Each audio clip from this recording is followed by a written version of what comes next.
Alors les amis, un tour avec 3 cartes qui vont représenter une prédiction que je laisse ici sur le tapis. D'accord? C'est Vux? Très bien. Alors pour l'instant, vous ne connaissez pas la prédiction que je vais laisser sur le tapis et c'est ça qui m'intéresse. Alors monsieur, donc je vais simplement donner un paquet de cartes à mélanger au premier spectateur. Voilà, imaginons que j'ai 2 spectateurs. Il mélange son paquet. Très bien, la prédiction, on verra ça à la fin. Et le deuxième spectateur va devoir également mélanger ses cartes. D'accord? Voilà. Donc il mélange également ce paquet. Je fais le spectateur réellement. Et à partir de là, une fois qu'il a mélangé, il repose les cartes. On égalise bien, vous voyez, pas de souci, c'est bien égalisé. Je vais demander au spectateur de couper le jeu n'importe où. Alors normalement, je ne tourne jamais le dos, mais là, je vais le faire. Donc je vais couper quelque part le jeu. Vous voyez la carte du dessous. Vous la mémorisez. Alors si vous pensez que je connais cette carte-là, on peut la brûler. Sinon, on peut rester comme ça. C'est comme vous voulez. Vous voulez qu'on la brûle? Eh ben, je m'en doutais, donc simplement, hop, on la met et c'est fini. Le spectateur mélange ses cartes. Il a bien pris connaissance de sa carte. C'est ça qui est intéressant. Le paquet est laissé ici. C'est ça qui est cool. Et le magicien, donc lui, il mélange un petit peu autrement, mais ce qui est sympa également. C'est quelque chose comme ça. Ensuite, on va regarder la première carte que j'ai ici, qui est donc un joker. D'accord? Le joker. Alors, si on prend le joker et qu'on regarde ici, juste ici, donc votre prédiction, on a, oui, on a un 10, un 7 et un 7. C'est marrant, ça. Hein? Alors, moi, je pense qu'en réalité, en regardant un petit peu le code de la carte, je revérifierai, excusez-moi, la vidéo après. En regardant un petit peu la chose, je pense que vous avez choisi le 5 de cœur. C'est exact?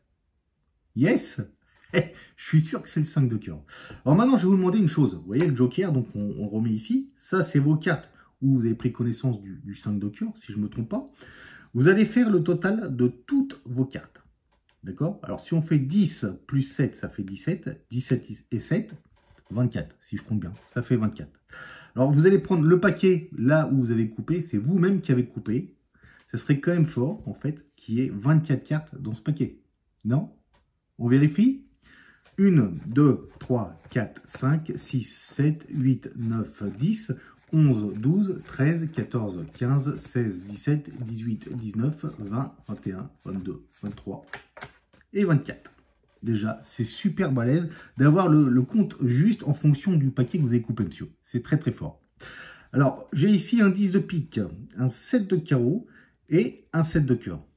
Alors, je vais vous demander simplement, c'est de sortir les cartes noires du jeu. Donc, le spectateur sort toutes les cartes noires qu'il a du jeu. Donc, on a du rouge, on a du noir. C'est vraiment mélangé dans tous les sens là-dedans. Voilà. Et si on fait le total des cartes noires, là, on a un 10, 10 de pique. Ça serait fort qu'on ait 10 cartes noires. On vérifie.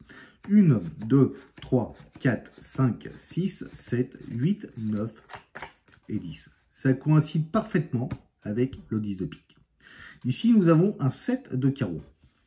Si on prend les cartes et qu'on sépare tous les carreaux, hop, hop et hop, on va vérifier. Il y a bien 1, 2, 3, 4, 5, 6. Alors, on va quand même regarder à nouveau. Je vous ai peut-être feinté.